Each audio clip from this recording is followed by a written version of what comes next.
Mr. Speaker, I rise today to commend my colleagues for passing H.R. 1933, the A Child is Missing Alert and Recovery Center Act. I introduced this bipartisan legislation with my good friend from Texas, Mr. Gomert, who is the distinguished ranking member of the Crime and Subcommittee and a former Texas state judge. I should also thank the distinguished chairman and ranking member of the Judiciary Committee, Mr. Conyers of Michigan, and Mr. Smith of Texas, and Mr. Scott, the chairman of the Crime Subcommittee, for their leadership in moving H.R. 1933 out of committee and to the floor. Mr. Speaker, H.R. 1933 would expand the widely praised A Child is Missing nonprofit organization into a national program with regional centers under the Department of Justice. It would accomplish this expansion through annual grants from the Attorney General in the amount of $5 million from 2010 through 2015. The funds would allow the purchase of future technologies and techniques, centralized and on-site training, and for the distribution of information to federal, state, and local law enforcement agency officials on the best ways to utilize the round-the-clock services provided by A Child is Missing Alert and Recovery Center. Currently, A Child is Missing is the only program of its kind that assists in all missing cases involving abduction, children who are lost, wander or run away, or adults with special needs, such as the elderly who suffer from Alzheimer's or dementia, which is a major problem in my district in South Florida.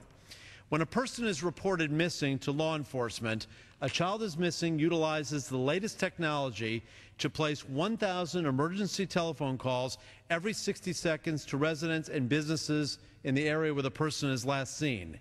It works in concert with the Amber Alert system, which you see on the highways, on those billboards or radio announcements, also known as the Silver Alert, and all child safety programs, and has the support of law enforcement agencies all over the country.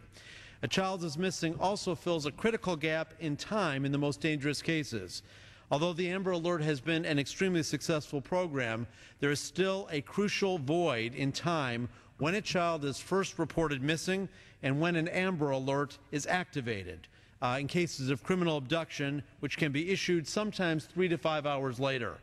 This critical period of time can be the difference between whether a child lives or dies.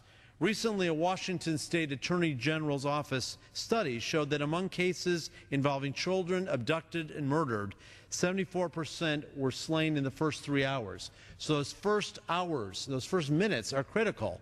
And to the extent we can alert people in the local area by this telephone system to businesses and residences, we can get information, and the information about the potential child or abductor to the law enforcement as quick as possible.